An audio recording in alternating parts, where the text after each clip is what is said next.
नमस्कार साथीहरु, आज हामीहरु सिक्दैछौं एमएस वर्डमा नोटबुकको पेज कसरी बनाउने। नोटबुकको फर्मेट तपाईले देख्न सक्नुहुन्छ। यसलाई कसरी बनाउने यो अगाडि मैले अलरेडी बनाइसकेको छु तपाईँहरुभन्दा। अब म यसलाई फेरि तपाईहरुको अगाडि बनाउन जाँदैछु र यो भिडियोलाई अन्तिमसम्म हेर्नु होला र यदि तपाई च्यानलमा नयाँ हुनुहुन्छ भने सब्स्क्राइब गरेर बेल आइकन दबाउन नबिर्सनु होला। अब भिडियो स्टार्ट गरौँ। म यसमा सबैभन्दा पहिला कन्ट्रोल एन गर्छु र नयाँ पेज लग्छु। नयाँ पेज लगिसके पछाडी तपाईले सबैभन्दा पहिला पेज सेटअप गर्नुहुन्छ। पेज सेटअपको लागि हामीले जानुपर्छ पेज लेआउट। पेज लेआउटमा गइसके पछाडी तपाईले देख्न सक्नुहुन्छ साइज। यहाँ तपाईले देख्न सक्नुहुन्छ साइजमा जाने, साइज पछाडी गएर मोर पेपर साइज यसमा क्लिक गर्नुभयो भने तपाईले देख्न सक्नुहुन्छ यहाँ मार्जिनमा गएर टप, लेफ्ट, बटम, राइट भन्ने चारवटा अप्सन छ। चारवटैमा हामीले 0 गर्दियौ। 0 सबलाई 0 गरिदिनुस्। 0 गरेर ओके प्रेस गर्ने। अब आइसकेछ तपाईले देख्न सक्नुहुन्छ यहाँ टप कर्नरबाट हाम्रो स्टार्टिङ हुन्छ। देख्नु भने कर्नरमै गएर स्टार्ट हुन्छ। अब हामीले पेजको लागि सबैभन्दा पहिला म यत्रै पेज गर्छु। इन्सर्टमा जाने हो। इन्सर्टमा गइसकेपछि टेबल डिजाइन गर्नुपर्छ। हामीले फर्स्टमा हामीले रो मात्रै डिजाइन गर्नुपर्छ। कलम हामीले चाहिएन।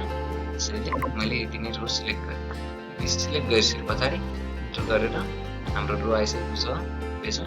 पहिला सिलेक्ट गर्नलाई यो प्लस चिन्हमा क्लिक गरेपछि अटो सिलेक्ट हुन्छ र लेयरमा गएर हामीले यसलाई हाइटमा गएर यहाँ म चाहिँ राखिदिन्छु 0.35 राखिदिन्छु र हामी ओके गर्यौं भने अलरेडी यो हाम्रो साइज भइहाल्छ। हाइट बढ्छ यसको। रोको हाइट बढिसके पछाडी अब हामीले यसमा क्लिक गर्न सक्छौं। यो टप वाला रोबाट हामीले तल तानेर तपाई कतिसम्म सेटअप गर्नुहुन्छ पेज जतिसम्म मिलाउनु पनि सकिन्छ। कि सिलेक्ट गरे मैले चाहिँ अलि तल पनि ल्याउन सक्छु। यो आयो। अब म चाहिँ अन्तिम वाला रोमा राखेर प्रेस ट्याब गर्नुपर्छ। तलैसम्म ट्याब गर्न सकिन्छ जति तपाईलाई चाहिएको छ। यसरी ट्याब गर्दै जानुको यहीसम्म ट्याब गरिने भयो। अब हामीलाई चाहियो नयाँ एउटा इन्सर्टमा जाने फेरि सेपमा गएर एउटा लाइन लिन चाहन्छु। यहाँबाट मैले एउटा लाइन ड्र गर्छु। सिफ्टसँग प्रेस गरेर, किनकि सिफ्टसँग गऱ्यो भने स्ट्रेट हुन्छ। यसरी स्ट्रेट प्रेस गरेर यसलाई यसरी अन्तिमसम्म क्लिक गर्छु। अलरेडी सिलेक्टेड छ। अब सिलेक्टेड भइसके पछाडी यसलाई हामीले रेड कलर दिन्छौँ। फेरि यसमा सेप आउटलाइनमा गएर वेट क्लिक गर्नुभयो भने तपाईले यसको साइज बढाउन सक्नुहुन्छ। यति नै राखिस्। र यसैमा अब हामीलाई दुईटा लाइन चाहिन्छ भने फेरि कन्ट्रोल प्रेस गरिसके पछाडी तपाईले देख्न सक्नुहुन्छ यसमा प्लस चिन्ह आएको छ माउसको कर्सरमा। हामीले हल्का क्लिक गरेर अनि हामी चाहिँ यति माथि राख्न सक्छौं। यसलाई यति तल ल्याएर यसरी राख्न सक्छौं।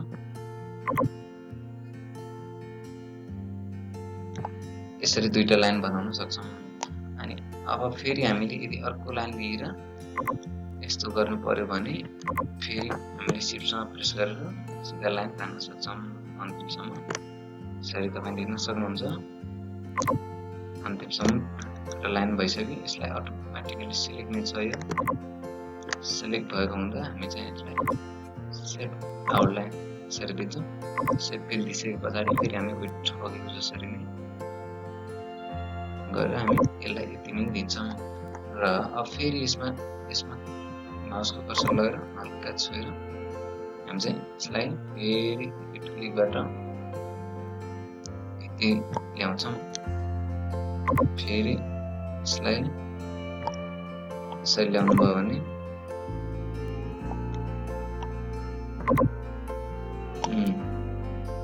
फेरि हामी यताबाट इन्सर्टमा गयो। फेरि हामी सिफ्टबाट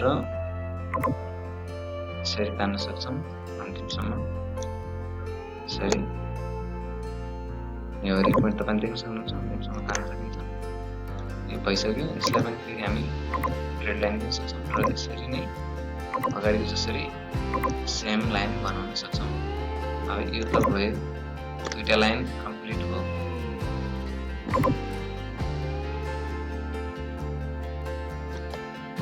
यसरी नै दुईटा लाइन कम्प्लिट भइसके पछाडि अब हाम्रो चाहिँ एउटा सेप, फेरि हामी सेपमा गएर फेरि सेप लिन्छौँ। यस्तो सेप खोज्छु मैले, यसमा लेख्छौँ मैले पेज एन्ड। यसलाई कति एडजस्ट गर्नुहुन्छ तपाईँले, यसमा छेउमा आएर राइट क्लिक गर्ने, फेरि एड टेक्स्ट गर्ने, यसमा लेख्न सक्नुहुन्छ।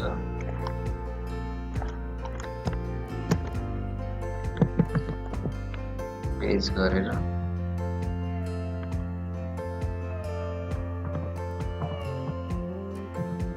अब फेरि यसमा तपाईँ लेख्न सक्नुहुन्छ।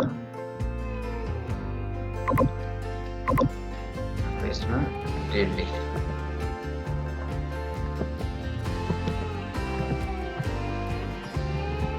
हाम्रो यसलाई अलि एडजस्ट गर्नुपर्छ।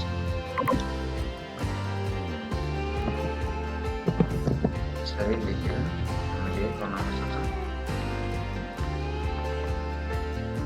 बराबर गरेर तपाईँले कन्ट्रोल ए गर्नु सिलेक्ट गर्नुभयो भने फेरि हामी टेक्स्टलाई कलर रेड कलर दिन्छौँ यसले। अब फेरि कन्ट्रोल ए गर्नुभयो भने फेरि हामीहरू यसमा जान्छौँ। तपाईँले देख्न सक्नुहुन्छ अहिले लाइन स्किपिङ स्पेसिङ भन्ने लाइन स्पेसिङमा गएर रिमुभ स्पेस आफ्टर प्याराग्राफ भनेर क्लिक गर्नुभयो भने यसले आफ्टर स्पेस यसले रिमुभ गरिन्छ। तपाईँले कतिसम्म चाहिएको अनुसार सेटअप गर्न सक्नुहुन्छ यसरी मिलाएर।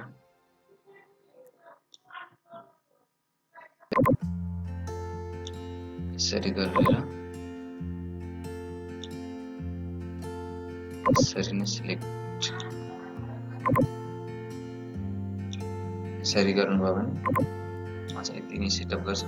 अब यसैलाई पनि हामीले यहाँ गएर यस्तो कलर दिन सक्छौँ। रेड कलर दियो भने पेज बनिहाल्छ। र अब हाम्रो यसलाई कन्ट्रोल पी गर्नुभयो भने प्रिन्ट पनि भइहाल्छ। तपाईँले यहाँदेखि प्रिन्ट सिलेक्ट गरेर फ्रन्ट पेज, अल पेज अथवा पेजेस भनेर कतिवटा छ त्यसो हाल्न सक्नुहुन्छ। म चाहिँ प्रिन्ट गर्दिनँ। यसरी नै तपाईँले नयाँ फर्मेट बनाउन सक्नुहुन्छ। भिडियोलाई अन्तिमसम्म हेरिदिनु धन्यवाद। Thank you so much.